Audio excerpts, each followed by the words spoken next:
ദേശീയപാത വികസനത്തിലും ഭൂമി ഏറ്റെടുക്കലിലും സംസ്ഥാന സർക്കാരിനെയും മുഖ്യമന്ത്രി പിണറായി വിജയനെയും രാജ്യസഭയിൽ അഭിനന്ദിച്ച് കേന്ദ്ര ഗതാഗത വകുപ്പ് മന്ത്രി നിതിൻ ഗഡ്കരി. ഭൂമി ഏറ്റെടുക്കൽ തുക കടമെടുപ്പ് പരിധിയിൽ നിന്ന് ഒഴിവാക്കണമെന്ന് ഡോക്ടർ ജോൺ ബ്രിട്ടാസ് എംപിയുടെ ചോദ്യത്തിന് പിന്നാലെയായിരുന്നു കേന്ദ്രമന്ത്രിയുടെ പ്രശംസ.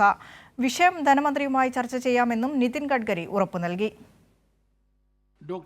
ദേശീയപാത വികസനത്തിനായി ഭൂമി ഏറ്റെടുക്കാൻ സംസ്ഥാനം ചെലവഴിച്ച തുക അടുത്ത കടമെടുപ്പ് പരിധിയിൽ നിന്നും കേന്ദ്രം ഒഴിവാക്കണമെന്നായിരുന്നു രാജ്യസഭയിൽ ഡോക്ടർ ജോൺ ബ്രിട്ടാസ് എംപി ഉന്നയിച്ചത്. സംസ്ഥാനം ഇതുവരെ 6000 കോടി രൂപ ഭൂമി ഏറ്റെടുക്കാനായി ചെലവഴിച്ചിട്ടുണ്ട്. മറ്റൊരു സംസ്ഥാനവും ചെയ്യാത്ത കാര്യമാണിത്.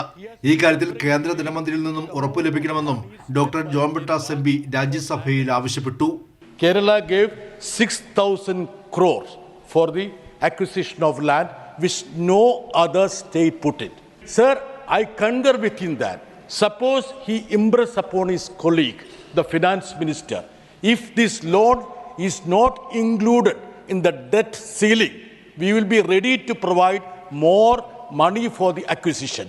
If he can give an assurance on this floor, let us take this to the state government. We will assure full cooperation to the minister. വിഷയം തന്റെ വകുപ്പിൽപ്പെടുന്നല്ലെങ്കിലും കേന്ദ്ര ധനമന്ത്രി നിർമ്മലാ സീതാരാമനുമായി ചർച്ച നടത്താമെന്ന് ഗതാഗത മന്ത്രി നിതിൻ ഗഡ്കരി ഉറപ്പു നൽകി. ദേശീയപാത വികസനത്തിലുള്ള കേരളത്തിന്റെ സമീപനത്തെയും അദ്ദേഹം പ്രശംസിച്ചു. I am really appreciate the approach of Kerala government, and at that time unofficially I actually at that time tell your chief minister don't commit this. It is not burden on your budget, and otherwise you don't bother about the money, then we will see that under Kerala is the part of this country. ഒരിക്കലും സാധ്യമല്ലെന്ന് പ്രതിപക്ഷം പോലും ഉന്നയിച്ച കാര്യമായിരുന്നു കേരളത്തിലെ ദേശീയപാത വികസനം. LDF സർക്കാർ അധികാരത്തിലേറിയ ശേഷമാണ് ഭൂമി ഏറ്റെടുക്കൽ യാഥാർത്ഥ്യമായതും ദേശീയപാത നിർമ്മാണം ത്വരിതഗതിയിൽ മുന്നേറുന്നതും.